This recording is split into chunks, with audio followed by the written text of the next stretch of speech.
I think there needs to be a lot more type 1 diabetes awareness out there on what to look for, especially in children with the signs and symptoms. I was 7 years old when I was diagnosed, and I am now currently 38 years old.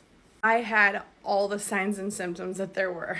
I was very lucky in the sense that both of my parents worked in the medical field, so they were a little bit more aware of what the signs and symptoms of type 1 diabetes were. The biggest symptoms that stood out to my parents was how much I was drinking during the day and at night. I was chugging, it was Orange High C, I remember. I would just chug glasses and glasses of Orange High C throughout the day. The other main symptom was using the bathroom. I'll equate all of the drinking of fluids to using the bathroom a lot, but even overnight, I was getting up 6 to 7 times overnight to use the bathroom. I was actually diagnosed on my brother's 2nd birthday, and there is a family picture of us, and I look very sick. I lost weight.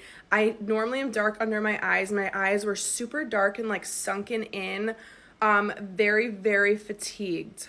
Craziest thing about it was when my parents took me into the emergency room, they checked my blood sugar, and you will never believe how high it was. My blood sugar was 970. I was probably this close to being in a diabetic coma. Thankfully, after a few days of these symptoms, I was brought in and it was caught, but not everyone is this lucky. That's why we need to bring more awareness to type 1 diabetes and what the signs and symptoms are in children, because not everybody knows them. It's so important that we know what these are and we recognize them quickly. If they are not recognized, things can get bad. So just wanted to spread the awareness out there. Hopefully you guys are able to know the signs and symptoms now. Let me know in the comments if you have any questions.